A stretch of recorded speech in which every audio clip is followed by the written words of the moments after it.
नहीं, भगवान उसकी पढ़ाई का उद्देश्य जानता है, लेकिन हम आ गए हैं। उसके बारे में अपना मन बनाओ। कहने के लिए मैं एक संकरी गली में मुड़ा और एक छोटे से दरवाजे से अस्पताल के एक हिस्से में दाखिल हुआ। मैं इस जगह को जानता हूँ। बिना किसी मदद के मैं ठंडी पत्थर की सीढ़ियाँ चढ़ गया और लंबी बालकनी के साथ चलने लगा। दोनों तरफ सफेद दीवारें और भूरे दरवाजों की कतारें। लगभग अंत में यदि आप निचले धनुषाकार पथ पर चलते हैं तो आपको रासायनिक प्रयोगशाला मिलेगी। ऊंचा घर, आसपास बहुत सारी बोतलें, कुछ व्यवस्थित, कुछ बिखरे।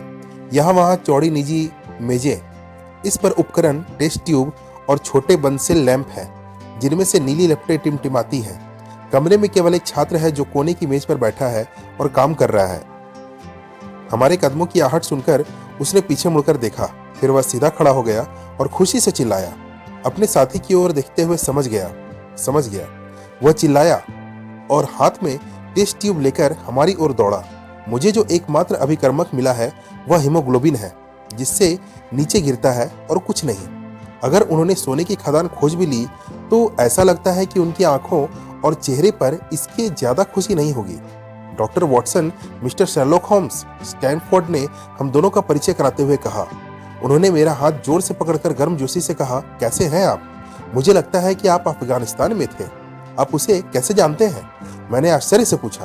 उन्होंने मुस्कुराते हुए कहा, बात करते रहो, अब यह हीमोग्लोबिन के बारे में है।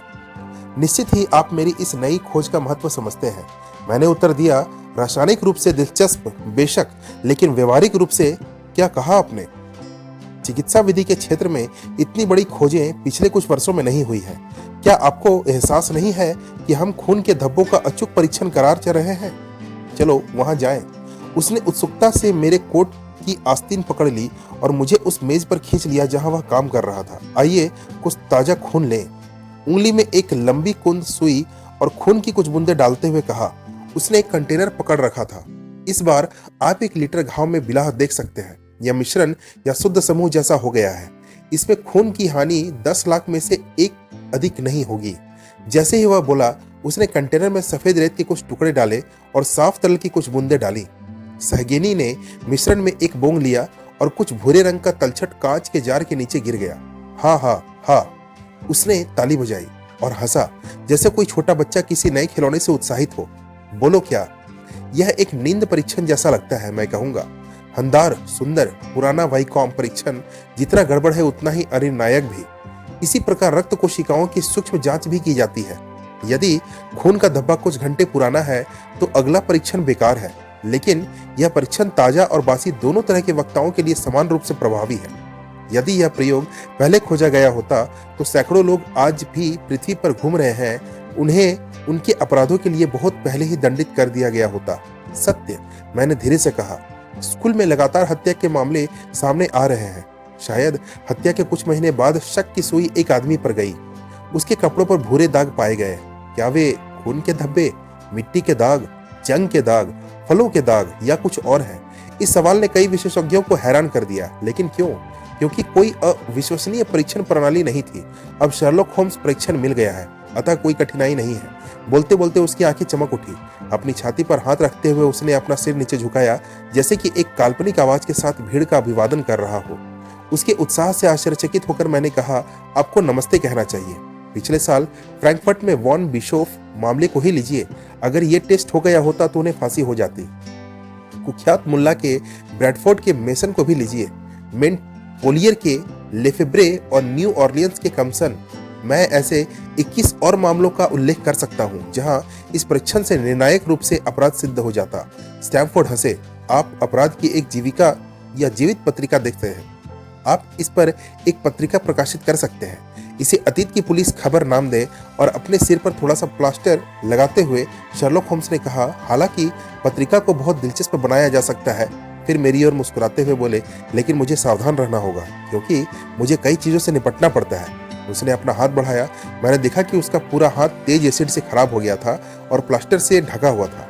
खुद को 3 फुट ऊंचे औजार पर बैठाया और अपने पैरों से एक औजार को मेरी ओर धकेलते हुए स्टैमफोर्ड ने कहा, हम यहाँ नौकरी के लिए आए हैं।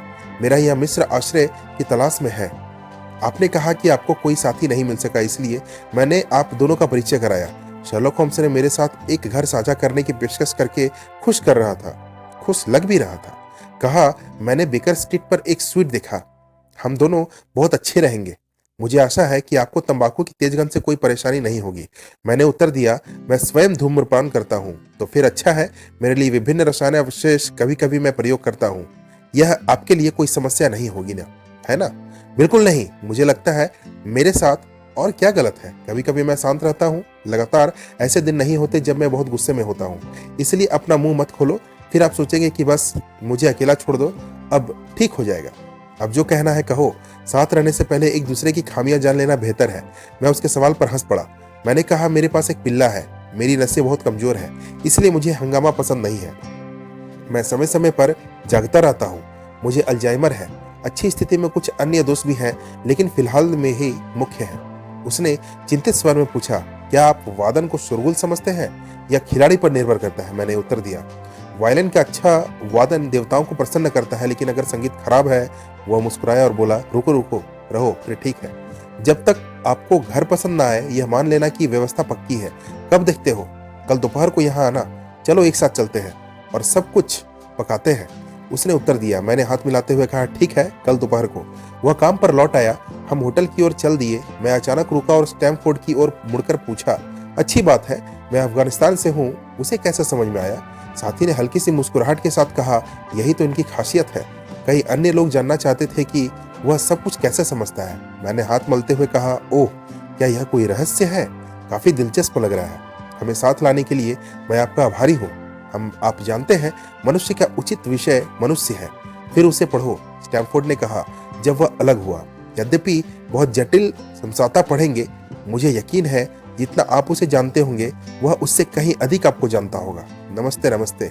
मैं नए परिचय में बड़ी रुचि के साथ होटल की ओर चल दिया। तो दोस्तों, यह थी शर्लॉक होम्स की सबसे पहली कहानी।